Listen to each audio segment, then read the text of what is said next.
Olá pessoal, tudo bem? Vamos ver mais um caso clínico hoje para que a gente possa correlacionar aí os exames de imagem com os achados clínicos desse caso? Vamos lá? Então vamos apresentar o caso clínico de uma paciente de 43 anos, do sexo feminino, com história de dor lombar há 3 meses. Veja que essa paciente já tem dor lombar há cerca de 3 meses e refere ainda episódios de febre vespertina, cerca de 38 graus no último mês. Veja que essa paciente tinha alguns episódios de febre no final da tarde. Por vezes ela mensurava essa febre, por vezes ela não mensurava. Algumas vezes ela referia que tomava antitérmicos comuns, como dipirona, e essa febre melhorava, e às vezes de forma espontânea essa febre também melhorava. Além disso, não se queixava de nada mais importante, nenhum antecedente outro, sendo que no interrogatório sistemático, essa paciente negava qualquer tipo de perda ponderal ou qualquer tipo de neoplasia conhecida. Não tinha nenhum diagnóstico de perda ponderal ou de neoplasia conhecida. Bom, além disso, no exame físico, essa paciente tinha dor à palpação da coluna lombar, uma dor à palpação e nenhum déficit neurológico. Isso é importante. Além dos dados vitais estarem normais, pressão, frequência cardíaca e o restante do exame físico está completamente normal, essa paciente, é importante frisar, não tinha nenhuma anestesia, parestesia de membro inferior, não tinha nenhuma perda da força muscular, somente uma dor à palpação na coluna. A primeira pergunta que a gente deve fazer frente a um paciente com dor lombar é a seguinte: precisa fazer exame de imagem no paciente com lombalgia? Então, antes de solicitar o exame de imagem, é preciso caracterizar bem a dor, se tem alguma associação, algum fator de melhor ou pior, associação com outros sintomas, se esse paciente tem alguma história de neoplasia, a idade, correlacionar tudo da história e do exame físico antes de solicitar. Mas e como a gente vai triar aqueles pacientes que precisam do exame de imagem? Bom, a primeira lição desse caso é a seguinte: a grande maioria dos pacientes que têm lombalgia, essa lombalgia é de origem osteomuscular e, importante, não precisa de exame de imagem. Gravem isso, tanto para a prática clínica, quanto eventualmente para uma prova que vocês forem fazer aí.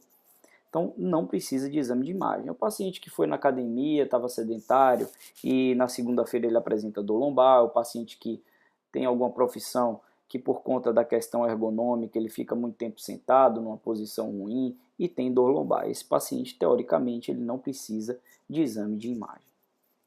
E quem precisa de exame de imagem para investigar lombalgia? Sempre que houver um sinal de alarme, deve-se fazer o exame de imagem. O que é o sinal de alarme? Se vocês forem estudar sinal de alarme para lombalgia, vocês vão ver que é uma lista imensa. Mas, de forma prática, sinal de alarme é tudo aquilo que foge do normal. O que é o normal? O normal, paciente jovem, foi na academia, fez um trabalho mais, um esforço maior e aparece com lombalgia 2, 3 dias seguintes, aquela lombalgia que melhora com anti-inflamatório, com relaxante muscular. Isso é o normal. O que foge do normal? O que são sinais de alarme?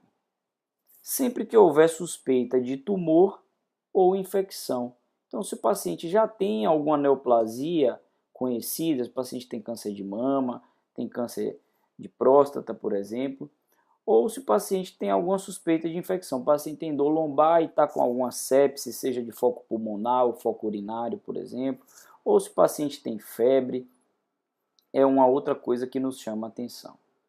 Uma outra coisa é se o paciente tem suspeita de fratura. O paciente teve trauma e dor lombar, um trauma de alta energia cinética, um acidente automobilístico, por exemplo, ele precisa fazer exame de imagem. Uma outra coisa é se houver suspeita de fratura, lembre que podem ter pacientes com osteoporose. Então, paciente muito idoso que tem osteopenia e osteoporose pode ter fratura, inclusive espontânea. Então, não deixa de ser uma indicação de exame de imagem. E, obviamente, se o paciente apresentar algum sintoma neurológico. Que sintoma neurológico? Um pé caído, uma dor de origem radicular, clássica, ou, por exemplo, uma perda de força muscular, uma anestesia em cela, e, por exemplo, uma bexiga neurogênica, uma suspeita de uma síndrome da cauda equina. Por isso a importância de um exame físico e de uma história clínica bem realizada. Bom, voltando ao nosso caso, paciente de 43 anos com febre com dor lombar há 3 meses e febre há 1 mês. Foi solicitado uma ressonância magnética que eu vou mostrar aqui para vocês. A ressonância magnética está num corte sagital, ponderado em T1, uma sequência pós-contraste. As sequências de ressonância magnética eu vou explicar para vocês em maiores detalhes durante nosso curso de imagem. Mas vamos lá, o que a gente pode ver aqui? Os corpos vertebrais aqui estão de morfologia preservada, e veja aqui no meio o disco intervertebral. Ele fica um pouco cinza escuro nas sequências ponderadas em T1. Se fosse um T2, o disco ia estar brilhando, porque o normal é ele ser hidratado e líquido fica brilhante no T2. Então aqui, como é um T1, ele está assim cinzento. Da mesma forma como o saco dural ou saco tecal aqui, o líquor que está aqui dentro, ele está cinza e não está brilhante como deveria ser se fosse um T2. Aqui para trás a gente tem o cone medular e as raízes da cauda equina. Bom, vamos nos concentrar agora aqui embaixo na alteração. Veja que a gente tem aqui o corpo vertebral de L4, e aqui o corpo vertebral de L5. E entre os dois, o disco intervertebral, que apresenta-se aqui todo irregular, né? Veja que compare com os de cima, irregular, com um acentuado realce aqui, tanto do corpo vertebral como das estruturas paravertebrais. Esse hipersinal branco aqui na frente é um realce pelo meio de contraste. Tá? Não confunda que há um pouco de realce aqui de vasos aqui do plexo paravertebral nos níveis normais, ok? Então, para que vocês tenham uma ideia melhor, vamos comparar o exame normal desse lado aqui, do lado esquerdo de vocês, com esse é o exame normal. Veja o corpo vertebral aqui, o disco intervertebral aqui, com o exame alterado do lado de cá, que a gente vê esse disco aqui totalmente irregular, com esse processo inflamatório ao seu redor, que eu sei que é inflamatório por conta desse acentuado realce pelo meio de contraste. Geralmente, esse realce irregular não forma nenhuma massa, nenhum tumor, não está comprimindo nada, mas tem um pouco também aqui desse processo inflamatório aqui na frente do corpo vertebral, nessa região paravertebral. Então, juntando um paciente jovem, 43 anos, com febre vespertina, dor lombar e um exame como esse, a gente deve proceder uma biópsia. A gente pode fazer essa biópsia por aspiração, por agulha. A gente coloca uma agulha pelo pedículo do corpo vertebral, tira um pouco desse material e manda para o laboratório, mas já com a suspeita diagnóstica desse caso, que é a espondilodicite tuberculosa. Poderia também ser uma espondilodicite não tuberculosa, por exemplo, uma espondilodicite bacteriana, que aí são as duas causas mais frequentes. Nesse caso, a cultura mostrou se tratar de uma espondilodicite tuberculosa. Veja que essa paciente tinha uma espondilodicite tuberculosa, mesmo sem ter nenhum quadro pulmonar associado, ou seja, não precisa necessariamente ter doença pulmonar para ter uma espondilodicite tuberculosa. E lembrando que se esse achado fosse nos corpos vertebrais da coluna torácica, às vezes tem o epônimo aí de mal de Pote. Bom, espero que vocês tenham gostado do nosso caso clínico e acompanhem a nossa página. E se vocês quiserem, obviamente, participar do nosso curso, a gente fica muito agradecido. É só acessar www.sanar.com.br. Um abraço e até a próxima.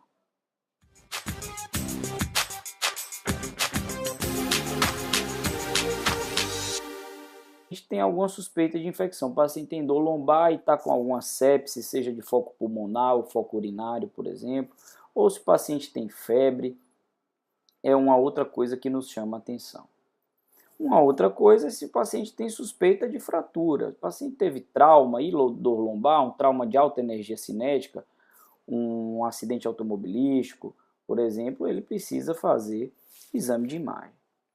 Uma outra coisa é se houver suspeita de fratura, lembre que podem ter pacientes com osteoporose. Então, paciente muito idoso que tem osteopenia e osteoporose pode ter fratura, inclusive espontânea. Então, não deixa de ser uma indicação de exame de imagem. E, obviamente, se o paciente apresentar algum sintoma neurológico. Que sintoma neurológico? Um pé caído, uma dor de origem radicular clássica, ou, por exemplo, uma perda de força muscular, uma anestesia em cela e, por exemplo, uma bexiga neurogênica, uma suspeita de uma síndrome da cauda equina. Por isso a importância de um exame físico e de uma história clínica bem realizada. Bom, voltando ao nosso caso, paciente de 43 anos com febre com dor lombar há 3 meses e febre há 1 mês. Foi solicitado uma ressonância magnética que eu vou mostrar aqui para vocês. A ressonância magnética está num corte sagital, ponderado em T1, uma sequência pós-contraste. As sequências de ressonância magnética eu vou explicar para vocês em maiores detalhes durante nosso curso de imagem. Mas vamos lá, o que a gente pode ver aqui? Os corpos vertebrais aqui estão de morfologia preservada, e veja aqui no meio o disco intervertebral. Ele fica um pouco cinza escuro nas sequências ponderadas em T1. Se fosse um T2, o disco ia estar brilhando, porque o normal é ele ser hidratado e líquido fica brilhante no T2. Então aqui, como é um T1, ele está assim cinzento. Da mesma forma como o saco dural ou saco tecal aqui, o líquor que está aqui dentro, ele está cinza e não está brilhante como deveria ser se fosse um T2. Aqui para trás a gente tem o cone medular e as raízes da cauda equina. Bom, vamos nos concentrar agora aqui embaixo na alteração. Veja que a gente tem aqui o corpo vertebral de L4, e aqui o corpo vertebral de L5.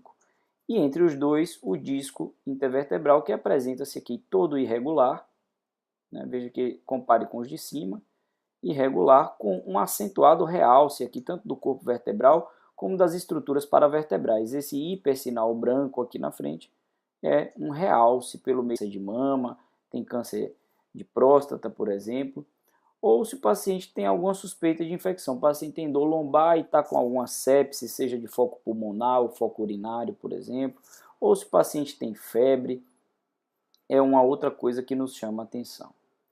Uma outra coisa é se o paciente tem suspeita de fratura. O paciente teve trauma e dor lombar, um trauma de alta energia cinética, um acidente automobilístico, por exemplo, ele precisa fazer exame de imagem. Uma outra coisa é se houver suspeita de fratura, lembre que podem ter pacientes com osteoporose. Então, paciente muito idoso que tem osteopenia e osteoporose pode ter fratura, inclusive espontânea. Então, não deixa de ser uma indicação de exame de imagem.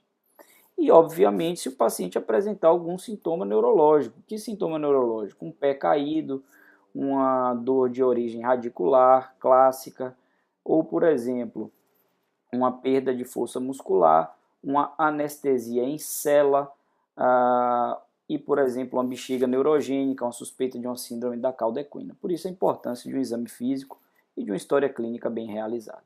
Bom, voltando ao nosso caso, paciente de 43 anos com com dor lombar há 3 meses e febre há 1 mês. Foi solicitado uma ressonância magnética que eu vou mostrar aqui para vocês. A ressonância magnética está num corte sagital, ponderado em T1, uma sequência pós-contraste. As sequências de ressonância magnética eu vou explicar para vocês em maiores detalhes durante nosso curso de imagem. Mas vamos lá, o que a gente pode ver aqui? Os corpos vertebrais aqui estão de morfologia preservada, e veja aqui no meio o disco intervertebral. Ele fica um pouco cinza escuro nas sequências ponderadas em T1. Se fosse um T2, o disco ia estar brilhando, porque o normal é ele ser hidratado e líquido fica brilhante no T2. Então aqui, como é um T1, ele está assim cinzento. Da mesma forma como o saco dural ou saco tecal aqui, o líquor que está aqui dentro, ele está cinza e não está e não está brilhante como deveria ser se fosse um T2. Aqui para trás a gente tem o cone medular e as raízes da cauda equina. Bom, vamos nos concentrar agora aqui embaixo na alteração. Veja que a gente tem aqui o corpo vertebral de L4, e aqui o corpo vertebral de L5. E entre os dois, o disco intervertebral, que apresenta-se aqui todo irregular, né? Veja que compare com os de cima, irregular, com um acentuado realce aqui, tanto do corpo vertebral como das estruturas. Voltando ao nosso caso, paciente de 43 anos, com febre com dor lombar há 3 meses e febre há 1 mês. Foi solicitado uma ressonância magnética que eu vou mostrar aqui para vocês. A ressonância magnética está num corte sagital, ponderado em T1, uma sequência pós-contraste. As sequências de ressonância magnética eu vou explicar para vocês em maiores detalhes durante nosso curso de imagem. Mas vamos lá, o que a gente pode ver aqui? Os corpos vertebrais aqui estão de morfologia preservada, e veja aqui no meio o disco intervertebral. Ele fica um pouco cinza escuro nas sequências ponderadas em T1. Se fosse um T2, o disco ia estar brilhando, porque o normal é ele ser hidratado e líquido, fica brilhante no T2. Então aqui, como é um T1, ele está assim cinzento. Da mesma forma como o saco dural ou saco tecal aqui, o líquor que está aqui dentro, ele está cinza e não está brilhante como deveria ser se fosse um T2. Aqui para trás a gente tem o cone medular e as raízes da cauda equina. Bom, vamos nos concentrar agora aqui embaixo na alteração. Veja que a gente tem aqui o corpo vertebral de L4, e aqui o corpo vertebral de L5. E entre os dois, o disco intervertebral, que apresenta-se aqui todo irregular, né? Veja que compare com os de cima, irregular, com um acentuado realce aqui, tanto do corpo vertebral como das estruturas paravertebrais. Esse hipersinal branco aqui na frente é um realce pelo meio de contraste. Tá? Não confunda que há um pouco de realce aqui de vasos aqui do plexo paravertebral nos níveis normais, ok?